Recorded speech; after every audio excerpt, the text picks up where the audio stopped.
चालू करो बे।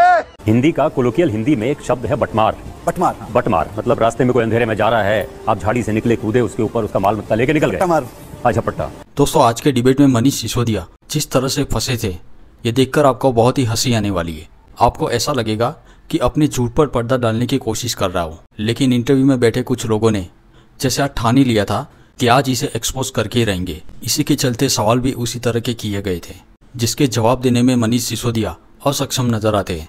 तो चलिए देखते हैं क्या थे वो सवाल और जवाब। वीडियो पूरा देखने के बाद अपना ओपिनियन कमेंट में जरूर लिखें, और अगर वीडियो पसंद आई तो वीडियो को लाइक और चैनल को सब्सक्राइब जरूर कर लें। अरविंद केजरीवाल ने जब राजनीति शुरू की, बटमार वाली राजनीति उनके विरोधी कहते हैं, ऐसे शुरू की। मतलब आपने शीला दीक्षित के खिलाफ एफआईआर करवाया, अंबानी के खिलाफ एफआईआर करवाया, रॉबर्ट वाड्रा के खिलाफ आपने प्रेस कॉन्फ्रेंस की जिसमें प्रशांत भूषण भी थे। बात तो सही है। अब ये किसी लॉजिकल कंक्लूजन तक पहुंचे या ना पहुंचा, आप बेहतर जानते हैं। इसी तरह की राजनीति अब आपके साथ हो रही है, बटमार पॉलिटिक्स। तो आपको क्यों इतना रंज है? बटमार पॉलिटिक्स में हमें कोई रंज नहीं है। आपने की, आपने की, इसको मानते हैं आप, आपने की। अपोजिशन में आरोप प्रत्यारोप होंगे, हमेशा होंगे। कब नहीं रहे होंगे मुझे नहीं लगता कि कोई एक ऐसा समय आएगा जब 4-6 राजनीतिक पार्टियां होंगी और वो कहेंगे सब हम आरोप प्रत्यारोप नहीं करेंगे। आरोप प्रत्यारोप के बीच से ही राजनीति निकलेगी, इसमें बिल्कुल मना ही नहीं है। अच्छा, लेकिन आप रास्ते चलते किसी आदमी को उठा के जेल में डालो और फिर उसके बयान के आधार पर चुने हुए मुख्यमंत्री को आतंकवादियों और ड्रग माफिया पे लगाए जाने वाले कानून लगा के उसको जेल में डाल दो और फिर उसकी बेल भी ना होने दो। यही बात तो शीला दीक्षित, अंबानी और रॉबर्ट वाड्रा वगैरह भी कहेंगे कि रास्ते चलते आपने आरोप लगा दिए। किसी लॉजिकल आरोप तो लगाएंगे, आरोप सच्चे भी हो सकते हैं, झूठे भी हो सकते हैं। झूठे लगाए? मैंने नहीं झूठे लगाए, मैं कह रहा हूँ आरोप तो मेरे ऊपर भी मुझे आरोप लगाने शिकायत नहीं है, जितने आरोप लगाओ खूब लगाओ।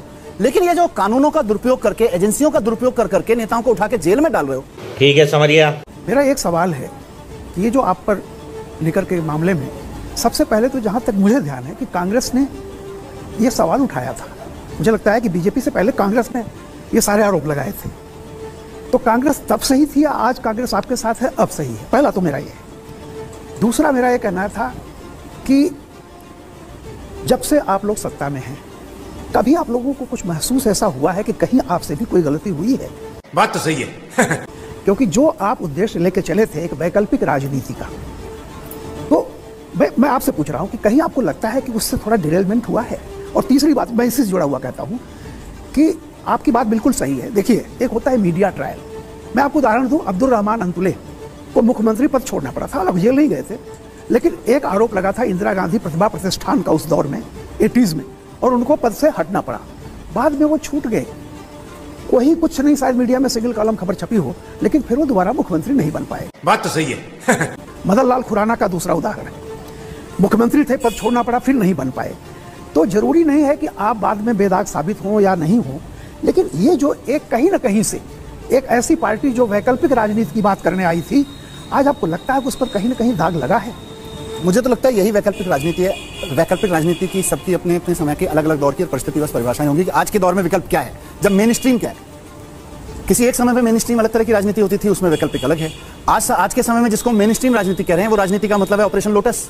तेरे को बता देती, जिस राज्य में भी चुनाव हुए, अगर हम चुनाव नहीं जीते तो उसके बाद में हम सरकारें नहीं चलने देंगे, उसके बाद हम लोगों के काम नहीं होने देंगे। इसी से जनता का भरोसा और हमारे प्रति बढ़ रहा है, और काम करते रहे इससे और बढ़ रहा है। लेकिन क्या आपको लगता है, आप एक तरफ आप बोलते हैं जनता का भरोसा बढ़ रहा है, दूसरी तरफ लोकसभा में एक भी सीट नहीं मिली। मैं जानता हूं आप विधानसभा का एग्जांपल देंगे, पंजाब की अगर बात करें, वहां तो आपकी सरकार है, वहां पर भी कोई बहुत अमेजिंग परफॉर्मेंस नहीं है। आप कह सकते हैं कि लोकसभा में हमारा परफॉर्मेंस बेटर है, लेकिन दोनों राज्यों की अगर बात की जाए तो जनता का जो फेथ है वो लोकसभा में आपके ऊपर नहीं दिखाई देता। ये एक पैटर्न है 2014 से चला। क्या वजह बनी जी इसकी? मतलब मैं भी जेल में भी सोचा था, तो इसको अलग से देखना पड़ेगा पूरी पार्टी को। मैंने कई बार आपको ये कहते हुए सुना है कि ये पैटर्न है, लेकिन इस पैटर्न के पीछे की वजह क्या है? क्योंकि एक तरफ आप वैकल्पिक राजनीति की बात कर रहे हैं, तो क्या जनता नहीं चाहती है कि कोई विकल्प हो? लोकसभा में जनता ने हमको विकल्प के रूप में स्वीकार नहीं किया, ये भी एक सच्चाई है। क्यों नहीं कर रही है, ये हमको और हर बार हर चुनाव में हमें स्टडी करने की जरूरत है। लेकिन वही जनता जब 6 महीने बाद विधानसभा का चुनाव होता है तो किसी और को उस विकल्प के रूप में नहीं स्वीकार करते, ये भी सच है। तो लोकसभा में हम दिल्ली में क्यों परफॉर्म नहीं कर पा रहे हैं जबकि पंजाब में कर पा रहे हैं? बात तो सही है। ये सारी चीजें निश्चित रूप से एक पार्टी के लिए आप अंदर झांकने की जरूरत है। आगे एक पंजाब का डेटा मुझे बताया जा रहा है यहाँ पर, पंजाब में सरकार फिर क्यों चूक गई आम आदमी पार्टी की। सबसे पहले लोकसभा चुनाव 2024, कुल सीटें 13, कांग्रेस 7, आम आदमी पार्टी 3, श्रोमणी अकाली दल 1, अन्य 2 यहां पर। और अगर परसेंटेज की बात की जाए, वोट शेयर की बात की जाए, दिखाइए जरा ऊपर प्लेट ऑन। वोट शेयर में ये देखिए, अब आप जो हमारे सामने वोट शेयर है 42% और 26%, ये डिफरेंस आप देख रहे हैं 2022-2024 विधानसभा चुनाव और लोकसभा चुनाव। इस पर क्या कहेंगे आप? मजा आया।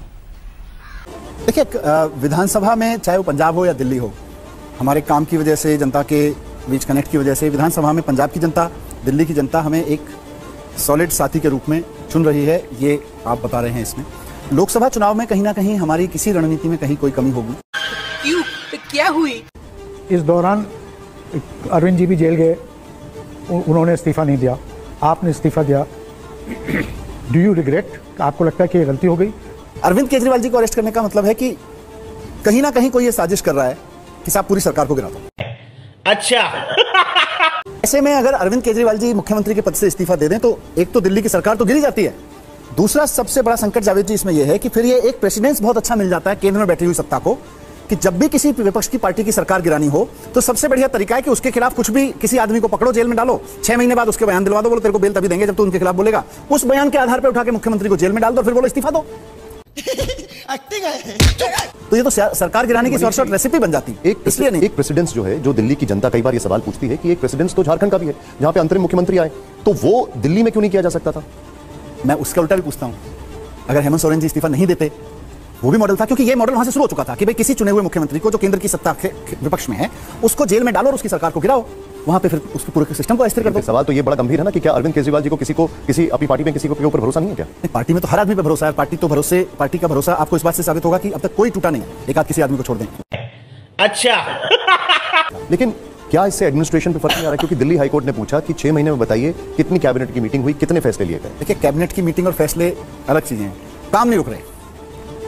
टीबीआर में मंत्री के पास पावर है और अब इन्होंने जो कानून बनाया उसके हिसाब से मंत्री के बाद एलजी के पास पावर है। तो कैबिनेट के फैसले जरूरी होते हैं जब आप नई पॉलिसीज बनाते हैं, तो बहुत सारी नई पॉलिसीज भी बनाने की जरूरत पड़ती है। इस बार दिल्ली का गवर्नेंस हम लोगों ने देखा कैसे कोलैप्स हो रहा है। एमसीडी भी आपके पास है, मेरे पास एक सूची है, मैं आपको बताना चाहूंगा। जिस वक्त दिल्ली सरकार के बड़े नेता जेल में थे, दिल्ली में पानी की समस्या हुई, जल भराव की समस्या अभी सबने बारिश में भी देखी और पहले भी हुई, कोचिंग सेंटर और शेल्टर होम जैसे मामले हुए, कूड़े का पहाड़ वहीं खड़ा है, यमुना गंदी पड़ी है। अब इसका कौन जवाब देगा? बात तो सही है। मैं दूंगा? बताइए। नहीं दूंगा, प्लीज। इसके मैं दो हिस्से में जवाब दूंगा। पहला तो ये कि चलो दिल्ली के मुख्यमंत्री तो जेल में, लेकिन टीवी पे आप ही लोगों ने दिखाया पूरे देश में किस शहर से वो विजुअल नहीं आए जो दिल्ली से आ रहे थे, और उससे खतरनाक विजुअल नहीं आए पानी से भराव से लेके और बुरी स्थिति के। तो भाई जिनके मुख्यमंत्री जेल में नहीं, अगर मुख्यमंत्री का जेल में जाना ही जलभराव का कारण बन रहा है, तो जिन राज्यों के मुख्यमंत्री जेल में नहीं है वहां तो जलभराव नहीं होना चाहिए था। तेरे को बताते शिक्षा मंत्री रहे हैं, लोग युद्ध में, लड़ाई में मारे जाते हैं। ये दिल्ली इतना बदनसीब शहर निकला कि यहाँ बच्चे पढ़ाई में मर गए, पढ़ते पढ़ते मर गए। क्या बोलेंगे आप? अनफॉर्चुनेट है बहुत। वो एक नीचे की लाइब्रेरी, मतलब ये जो घटना घटी उसको पढ़ते हुए बच्चे थे वो, लेकिन वो एक्सीडेंट इसलिए हुआ जो दुर्घटना घटी। मैं तो बहुत फील कर रहा था, ऐसे ही बच्चों से तो मैं रोज मिलता था कॉलेजेस में, स्कूलों में। जनता माफ नहीं करेगी। मुझे लगा कि हो सकता है मैं इनसे मिला भी हुआ होता। दिल्ली की गवर्नेंस है, आज कहीं अनऑथराइज्ड इंफ्रास्ट्रक्चर बन रहा है या नाले जाम हो रहे हैं या ब्यूरोक्रेसी में जो चल रहा है, ये कहीं ना कहीं दिल्ली में डेमोक्रेसी के मर्डर की वजह से। जी, बड़ा एक फिल्मी सीन था। आप आ रहे थे, बारिश हो रही थी, कार्यकर्ताओं में जोश था। आपके जो समर्थक हैं वो खुश हैं, वो कह रहे हैं कि जेल के ताले टूट गए लेकिन पार्टी नहीं तोड़ता। यही आम आदमी पार्टी की ताकत है। अच्छा।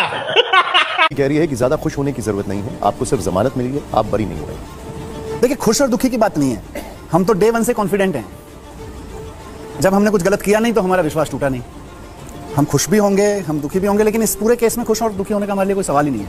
हमको पहले से पता था आप झूठ बोल रहे हो, हमको पहले से पता था आप षड्यंत्र रच रहे हैं, तो अब आपके षड्यंत्र हैं, आपके षड्यंत्र फेल हमको सिखा दिया है। कुल मिला के षड्यंत्र ये था कि मनीष सिसोदिया, अरविंद केजरीवाल को किसी तरह से दिल्ली के चुनाव तक जेल के अंदर रखिए। आपका वो षड्यंत्र फेल हो गया। आपने ऐसे ऐसे कानून लगाए, ऐसी ऐसी धाराएं लगाई जो दुनिया भर में आतंकवादियों के ऊपर, ड्रग माफियाओं के ऊपर लगाई जाती हैं ताकि बेल ना मिल सके। सिर्फ इसलिए, सबूत नहीं है, कोई कंटेंट मटेरियल नहीं है, बस बेल ना मिल सके, इसलिए ऐसी ऐसी धाराएं लगाई। लेकिन आपके वो षड्यंत्र फेल हो गए। क्या बात कर रहे हैं? मनीष सिसोदिया की जमानत अर्जी पर सुनवाई करते हुए इस साल 21 मई को दिल्ली हाईकोर्ट ने सख्त टिप्पणी की थी। क्या थी वो टिप्पणी, जरा देखिए ध्यान से। मनीष सिसोदिया पर दिल्ली हाईकोर्ट ने क्या कहा? कैश बरामद ना होने का मतलब यह नहीं कि भ्रष्टाचार नहीं हुआ। मनीष सिसोदिया ने कथित तौर पर इलेक्ट्रॉनिक समेत अन्य अहम सबूत नष्ट किए हैं। वो काफी शक्तिशाली और प्रभावशाली व्यक्ति हैं। मनीष सिसोदिया का आचरण लोकतांत्रिक सिद्धांतों को बड़ा धोखा है। यह केस शक्तियों के दुरुपयोग, जनता के भरोसे को तोड़ने वाला है। आपकी इस पर टिप्पणी? नहीं, माननीय हाईकोर्ट इस देश की संवैधानिक संस्था है, वो जो भी कहेंगे उसका हम सम्मान करते हुए कहते हैं कि मैं इससे बिल्कुल भी सहमत नहीं हो सकता। वो बेल की सुनवाई कर रहे थे, वो मामले का ट्रायल तो कर ही नहीं रहे थे। इसमें जो कुछ भी होगा वो ट्रायल कोर्ट में होगा। सारे सबूत, जो कुछ भी इन्होंने बयान के रूप में कहे हैं, उन बयानों के जवाब में मुझे क्या कहना है, वो सब, और वो उनका झूठ कैसे हैं, वो सब मुझे ट्रायल कोर्ट के सामने रखना है।